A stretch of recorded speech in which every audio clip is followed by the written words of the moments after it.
வெண்மையும் மென்மையும் கைகோர்க்கும் தருணம். கோடையும் குளிர்காலமாகும். Summer special pure cotton Ramraj white shirts.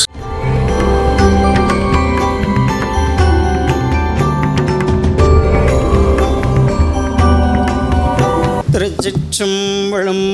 காவாய் கனகத்திரளே ஒற்றிகளை வளையானே போற்றி போற்றி.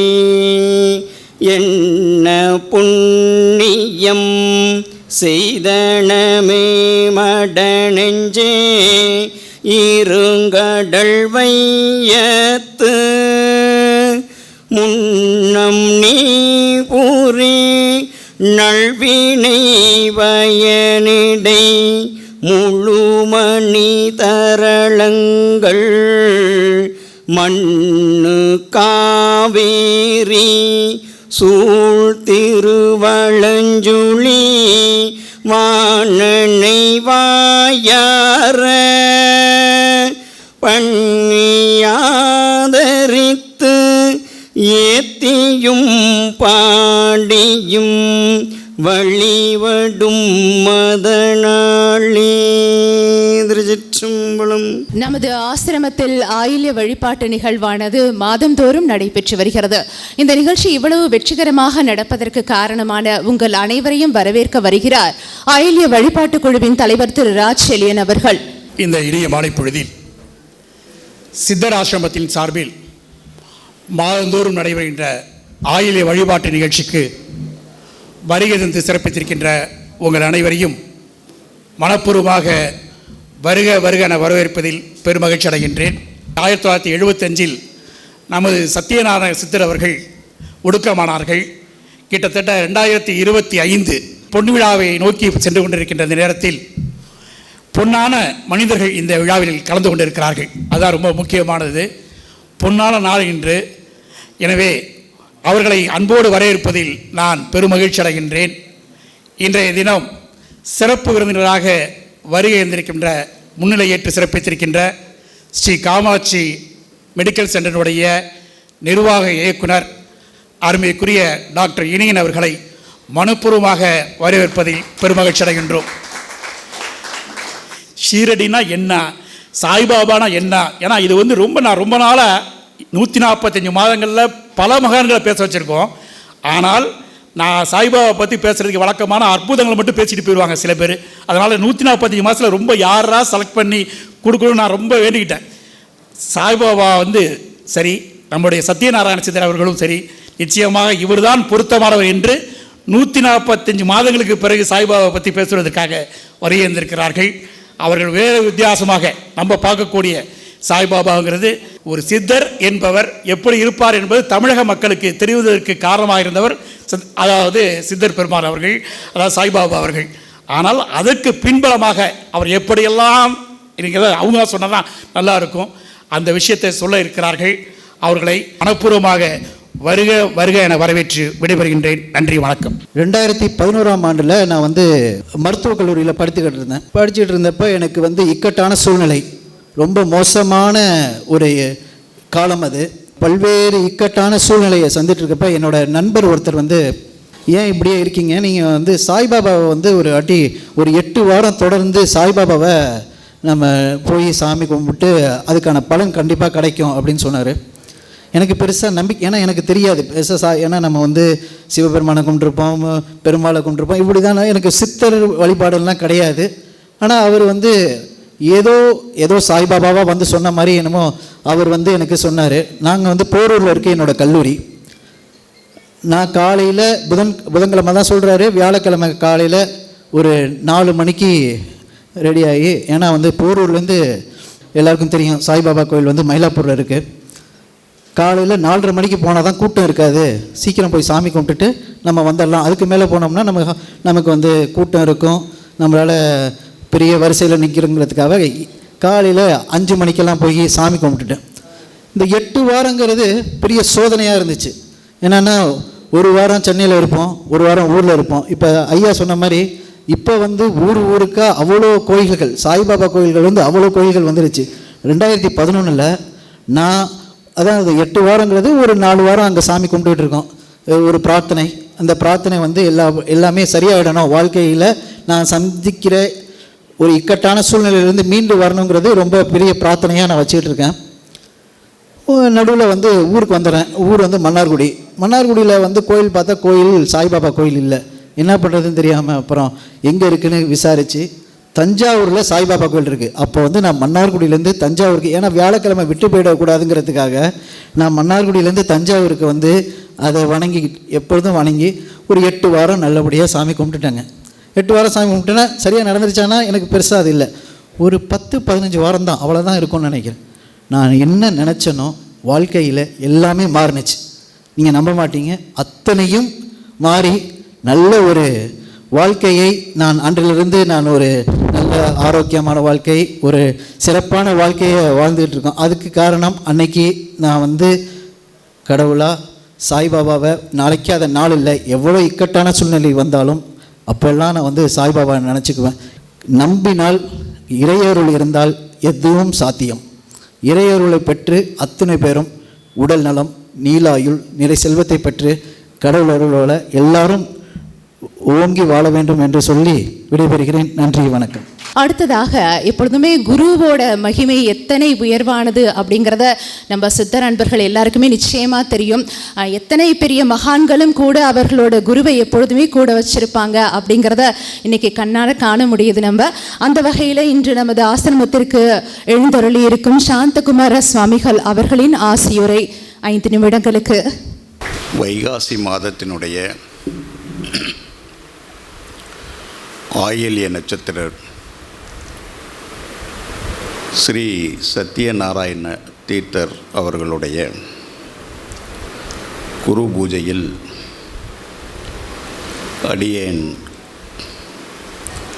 கலந்து கொண்டிருப்பதை என்னுடைய குருவருளும் திருவருளும் துணை நின்றதற்கு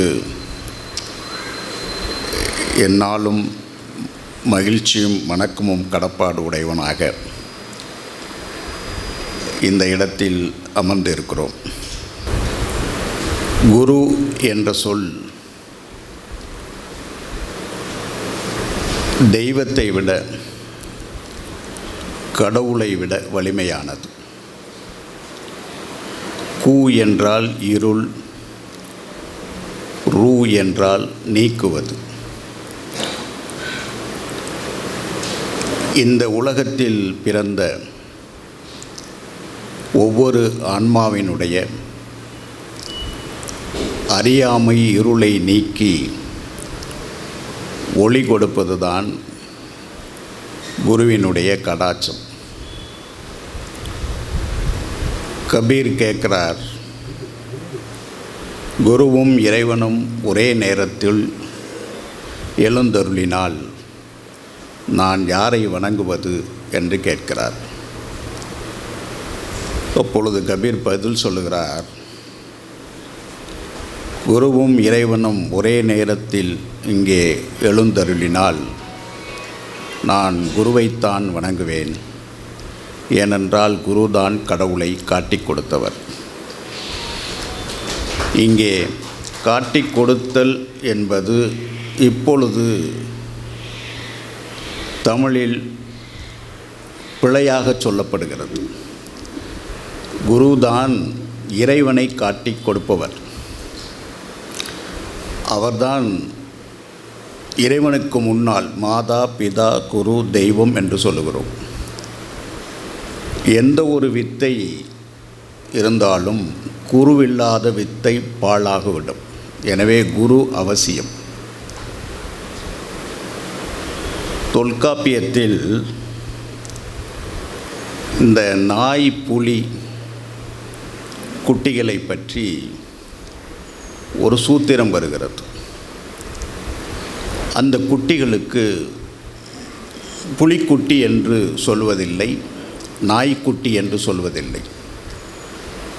அழகான தமிழில் குருளை என்று பெயர் வைத்தார்கள். குருளை என்று ஏன் அந்த குட்டிகளுக்கு பெயர் வைத்தார்கள் என்றால், நாய் குட்டியும் புலிக்குட்டியும் பிறந்தவுடன் உடனே கண் திறந்து பார்ப்பது இல்லை. ஒரு 2-3 நாட்கள் கழித்து தான் இந்த உலகத்தை கண் திறந்து பார்க்கின்றன. எனவே குருளை என்று தொல்காப்பியர் பெயர் வைத்தார். அதன் மூலமாக குரு என்றால் கண் என்ற அர்த்தம். எனவே நம்முடைய அகக்கண்ணை திறப்பவர்தான் குரு. இன்னொன்று, நாம் செவி பழுதாகிவிட்டால் என்ன சொல்லுவோம் என்றால் செவிடு என்று சொல்லுவோம். கண் பழுதாகிவிட்டால் குருடு என்று சொல்லுவோம். ஒருவன் வாழ்க்கையில் திசை மாறி சென்று விட்டான் என்று சொன்னால் அவனை திருடன் என்று சொல்லுவோம். இந்த டூ டா என்பது தமிழில் சேரும் பொழுது எதிர்மறை பொருளை தருகிறது. எனவே குருடு என்பது அங்கே குரு என்றால் கண் என்ற அர்த்தம். அதனால்தான் அந்த புலிக்குட்டிகளும் நாய்க்குட்டிகளும் ஒரு 3 நாட்கள் கழித்து கண் திறப்பதைத்தான் குருளை என்று அழகிய தமிழில் வைத்தார்கள். குரு என்றால் கண். அந்த குரு தான் நம் அகக்கண்ணை திறப்பவர் மட்டுமல்ல, நம்மளுடைய அஞ்ஞானத்தை ஒழிப்பவர். குருட்ட போய் நாம் என்ன கேட்குறோம் என்றால் எல்லாமே கேட்கலாம். கடவுள்கிட்ட கேட்க முடியாத கேள்விகள் அத்தனையும் குருவிட்ட கேட்கலாம். ஏனென்றால் ஒரு குருதான் ஒரு சிஷ்யரை மிகவும் அரவணைத்து இவன் எந்த அளவிற்கு ஞானமாக இருக்கிறான், அஞ்ஞானத்தில் இருக்கிறான் என்பதை தெரிந்து கொண்டு அந்த அஞ்ஞானத்தை களைகிறான். உண்மை விளக்கம் என்ற ஒரு சைவ சித்தாந்த சாத்திர நூல் இருக்கிறது. அதனுடைய முதல் தொடரே பொய்காட்டி பொய்காட்டா மெய்கண்டா என்று ஆரம்பிக்கும். அப்போ பொய் காட்டி பொய் காட்டா மெய்கண்டா என்பதற்கு என்ன அர்த்தம் என்றால், உலகத்தில் உள்ள பொய்யை காட்டி அதற்கு பின்னால் ஞானத்தினுடைய பொய்யை காட்டாத மெய்கண்டர் அப்படின்னு அர்த்தம் குருவினிடம். குருவினுடைய பெருமையை எப்படி எழுத வேண்டும் என்று கபீர் சொல்லுகிறார். இந்த கடலில் இருக்கின்ற அத்தனை தண்ணீரையும் மையாக்கி காட்டில் இருக்கின்ற அத்தனை மரங்களையும் ஒரு பேனாவாக்கி எழுதினால் அதற்கு மேலேயும் குருவினுடைய பெருமை எழுத முடியாது என்கிறார்.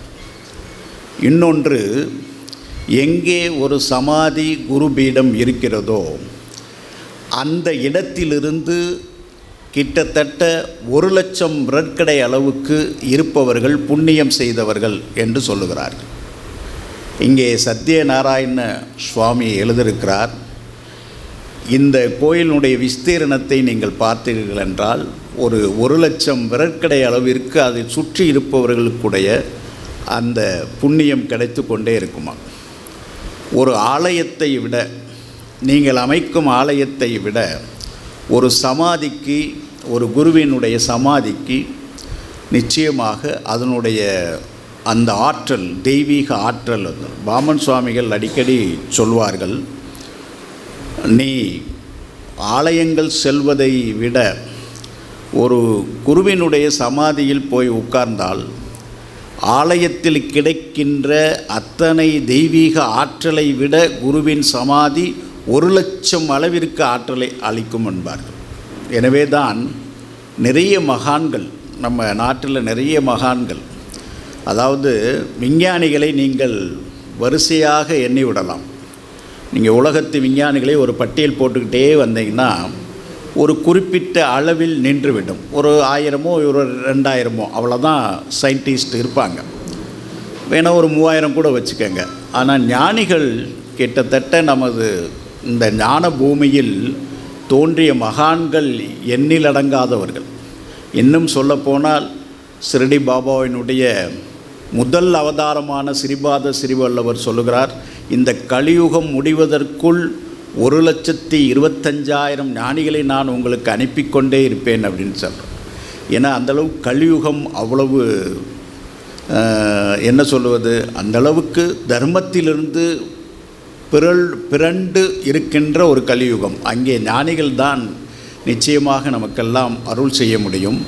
எனவே குரு என்பவரை நாம் தீர்க்கமாக அவருடைய திருவடியை பற்றி கொண்டால் குருவருள்தான் திருவருளை கொடுக்கும்.